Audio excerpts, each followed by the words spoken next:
Hi, Dr. Pulsfer here, and I'm going to talk about a topic that I've studied a lot, history, and specifically 10 things you need to know about history, and a lot of people don't. Why am I talking about history in what's essentially game stuff? Well, many games have an historical basis. Most of those are war games, but not all. Many of the ones that are not war games really have very little historical basis. They're more abstract than anything else. Nonetheless, if you're making models when you make games, then understanding history may help you a lot. Now, I have a PhD in military history from Duke University. That doesn't mean I'm an expert, and I'm not a practicing historian. That is, I don't teach history these days, and I don't write books. But I can tell you what you need to know to understand history, especially with game design in mind. Ignorance of what history is and what it means is very common, especially the longer we get from World War II. So here's the list, and I'm going to go through each one individually. And then I'm going to answer one question that comes up a lot, which is, does history repeat itself, and in what ways? First, history as a whole is not set in stone. That is to say, there are multiple interpretations, and often we don't know a lot and never will about many of the whys and even about what happened, especially as we go farther and farther back. Frequently, each country and each new generation in each country writes history in new ways or goes back to discarded ones. Second, what actually happened was not inevitable. It's what came out of mixed motivations, a lot of confusion, a great deal that was beyond anyone's control, and sheer luck. What happened may have been the most likely to happen, but probably wasn't. If history was anywhere near inevitable, we'd be a lot better at predicting the future. Think about it. Yet there are great historical trends with massive momentum. Now, this is what I think is a traditional poem to kind of illustrate how chance can affect history. It's called For Want of a Nail. For want of a nail the shoe was lost. For want of a shoe the horse was lost. For want of a horse the rider was lost. For want of a rider the message was lost. For want of a message the battle was lost. For want of a battle the kingdom was lost. And all for the want of a horseshoe nail. The point being that chance plays a great part in what happens. Now, history is about people and forces beyond individual or even group control. Individuals are important because leadership makes a massive difference. Mass psychology is important because history generally happens to large groups of people. History is often about people being pushed this way and that by forces beyond individual or group control and how they react to that. And of course, often people don't react very well. The tragedy of the commons is omnipresent in human history, and I find this depressing because it's so strong today. So what is the tragedy of the commons? This is the tendency of people to do what's good for them individually without regard for what it does to the polity as a whole. The town, the state, the country, the world. For example, in Europe, villages often had common land where cattle and other animals could graze, sheep and so on. Well, for each individual, it made sense for them to have their animals graze on the commons. But what tended to happen was, so many animals would graze on the commons that the grass would ultimately die, and then nobody would have access to anything for free. Easter Island is another example. There was a competition on Eastern Island, a religious competition, to build monuments and religious shrines. This required a lot of wood. Gradually, the island became deforested until there was literally no tree left on the island. Now, no individual wanted that, and yet each individual pursuing their own interests caused that. The third example is the American Southwest. Here again it was deforestation. Over time, the Indians who lived in the well-known buildings and caves there deforested the area. Well, then when there was too much rain, land would be washed away. If there wasn't enough rain, the forest couldn't come back. And ultimately that civilization, and it was a civilization, collapsed. Now nobody wanted that to happen, but the tragedy of the commons led to that happening. This happens all over the world and in all eras. At some times and places people overcome this tendency, often they don't.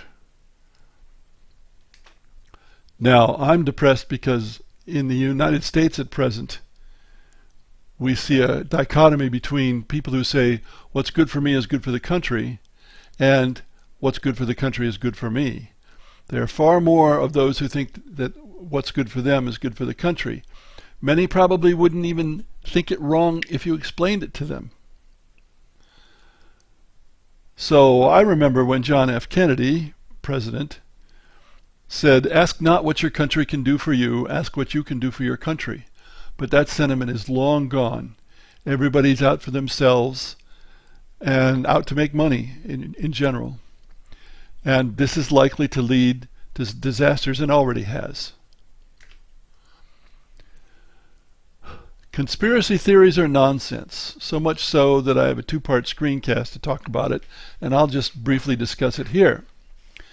There is no guiding hand in history. That's something you need to get firmly in your mind. There is no guiding hand in history. Conspiracy theories are products of ignorance of how things work, and a refusal to believe that events can be beyond human control, and paradoxically, a refusal to take responsibility. It's a refusal to take responsibility because it lets people blame somebody else, whereas blaming history is just not going to be very satisfactory. Especially this is individuals who have not succeeded as they think they should in life.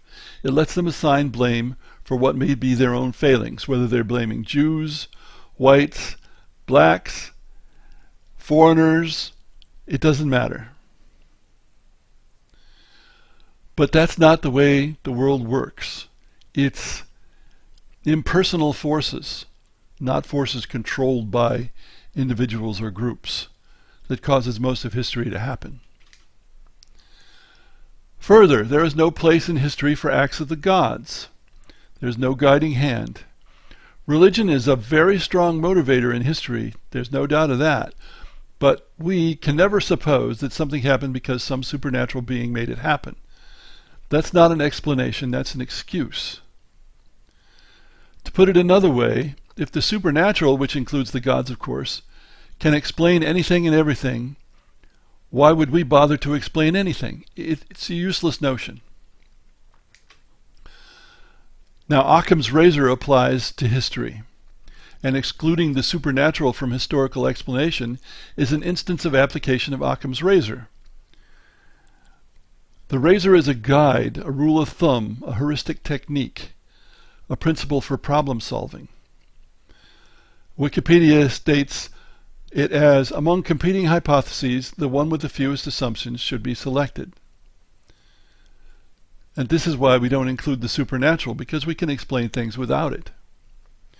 Put another way, when there are two explanations that might work, choose the one that requires fewer leaps of faith. Cut away the extra complications. That's the razor. Don't burden failing explanations with ad hoc hypotheses to prevent them from being falsified.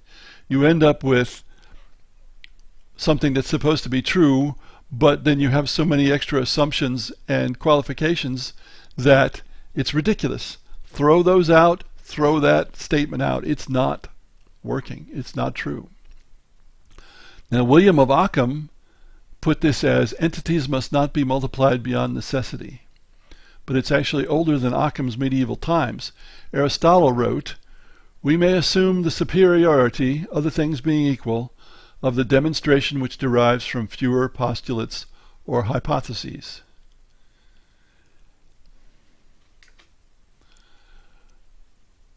Another thing to consider, people are poor witnesses. Often for history we only can rely on what people have said about what happened. We don't have sources that were written at the time but only long after the fact. But we've been seen proved time and again in law courts, humans often are not good eyewitnesses. Then we have autobiographies, which are subject not only to human frailty, in other words, not being able to remember, but to a desire to make oneself look good. In general, evidence is subject to human frailty and fallibility, both unintended and intended. Just because somebody says something happened doesn't mean it's so. It puts me in mind of a story about something that was supposed to have happened on one trip to the moon, and one of the astronauts tells the story, but when somebody went back and listened to the sound recording, they found that the astronaut's story wasn't true at all. And yet when he confronted the astronaut with this, the guy said, "Oh, well, it's such a good story, I'm going to keep telling it anyway." Okay. Now, history as taught, at least in United States K-12 schools, is intended to socialize the students, not to inform them. It's intended to make them part of the national polity. So accuracy and nuance are sacrificed for what the majority want us to believe and support, or at least the majority of those who are in charge of the schools. Stories predominate over realities in such cases. So what you learned about history in school may definitely be slanted and may simply not be true. History is not just about facts, it's about why things happened. Facts are important, but focusing on facts is a form of training, not education. In history, we want to look for why something happened. Often that's money or religion, not so much the what, although the what is important. Unfortunately also, one person's fact, quote unquote, is another person's fallacy.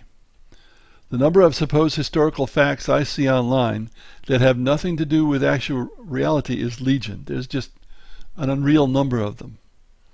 Misinformation is rampant. And that brings up the topic of false or fake news.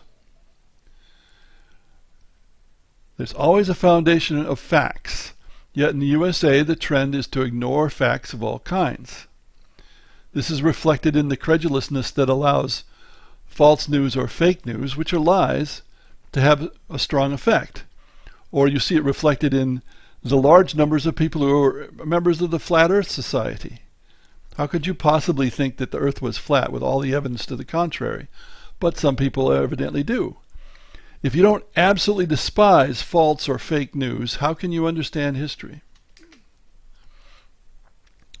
Now we have that question, does history repeat itself? Specifically, exactly, hardly ever. So there's frequently a lot of contention when people compare current events to history and say history repeats itself, because people will disagree about whether this is comparable to what happened in history.